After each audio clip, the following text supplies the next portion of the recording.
Okay, well, this is both a normal and not very normal unpackaging. For one, I get the great assistance of our Doberman, Grace. And this is being shot outside as the weather is definitely telling me that the autumn is over, winter's on its way, and doing something outside just, I don't know, it seemed appropriate for this video.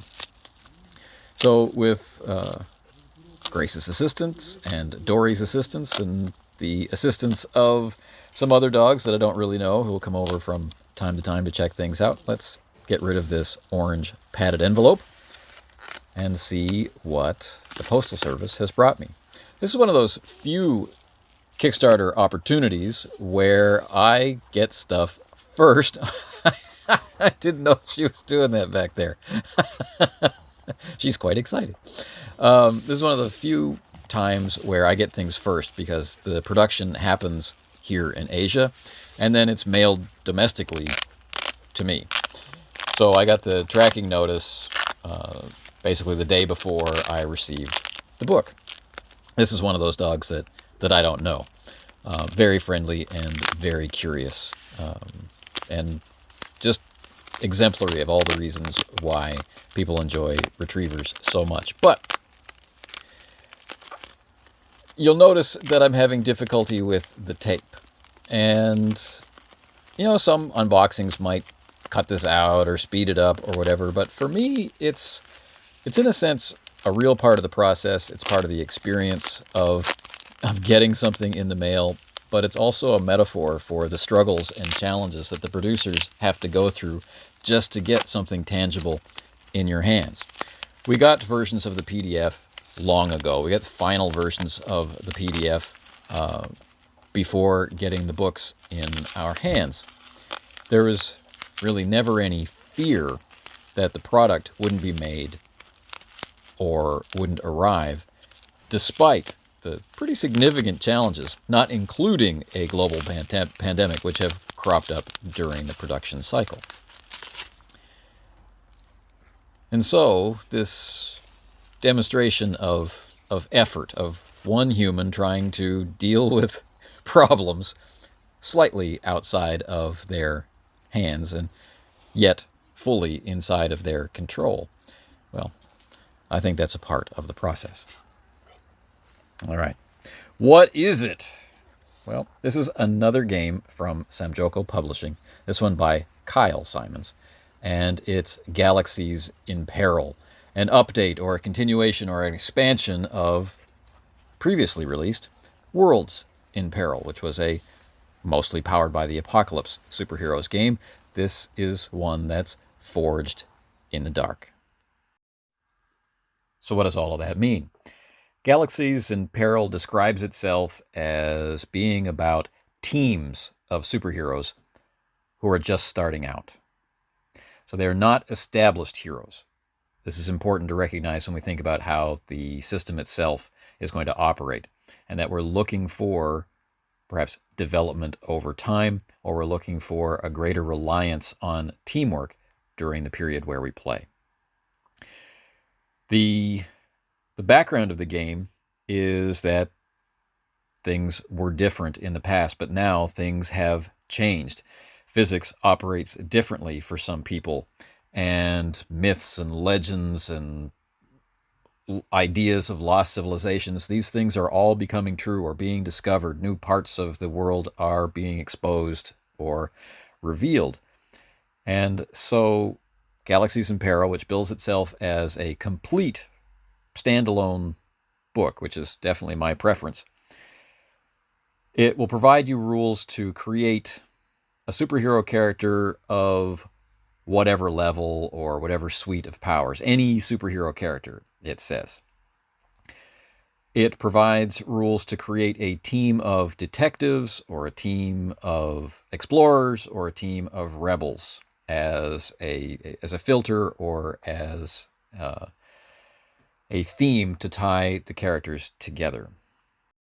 As you might expect from a game with a premise like this, the author suggests that players will feel like any of the characters that they create can feel effective in play and can mix together regardless of the real or perceived power level of the different characters. Your mileage may vary on that. Only play with your particular group will tell on that point, but I have a feeling that there's a certain truth to it. Now, the game, because it's a Forged in the Dark game, provides lots of Game Master resources and group resources in order to help generate things. So there's quick tables for different types of expeditions or different types of investigations or different objects that can be the source of concern in your particular campaign or series of adventures. Okay, so let's talk about the book itself. You notice it came in shrink wrap and has a sort of knit built-in bookmark. Bookmark does look a little frayed in places. The game has a very bold design.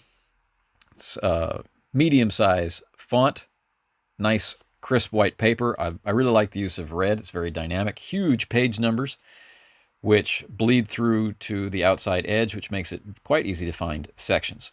It also comes, and this is why they have the shrink wrap, there are 2 double-sided maps, and there are 4 sheets of stickers in order to help facilitate play and give you a lasting memento of what it is that you accomplished and where it was you were when you accomplished it. The book is very heavy, the high paper density.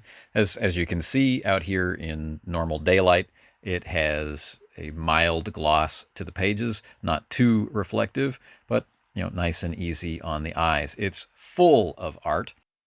I don't find it to be so full that the reading experience suffers. However, on that note, I will say that reading it on a smaller device, such as on your phone, I'm using a Galaxy S21 Ultra, so a pretty wide device.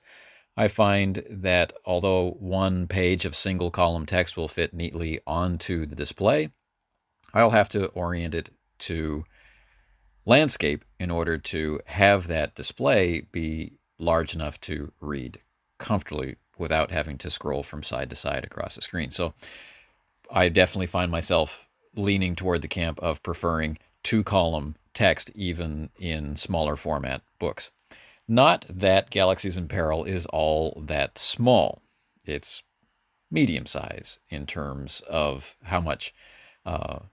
how tall it is and how wide it is. And certainly it's a heavyweight in terms of quality of paper and fittings. So as you can see, there is a lot of text, but it always manages to come back to that illustration that reminds us that we're talking about galaxies in peril, that we're talking about heroes and heroics, we're talking about superpowers and things that defy simple description.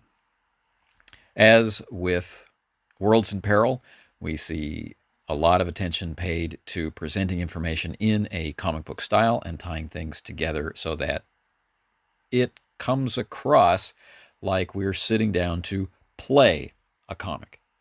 And that's nice. A good recognition of how to sit down and approach play before play ever begins. All right.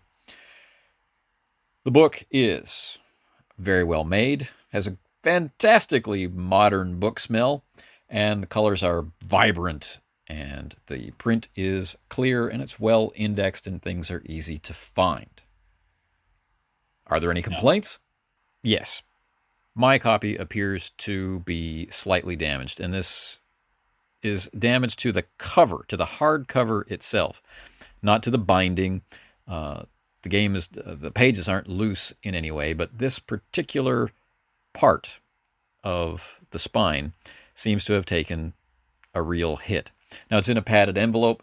I don't know if this is something that happened on the production side or if it happened in transit. There's, of course, no marks or anything left on the padded envelope. But as you saw, it was in a thick padded envelope and shrouded in thick bubble wrap.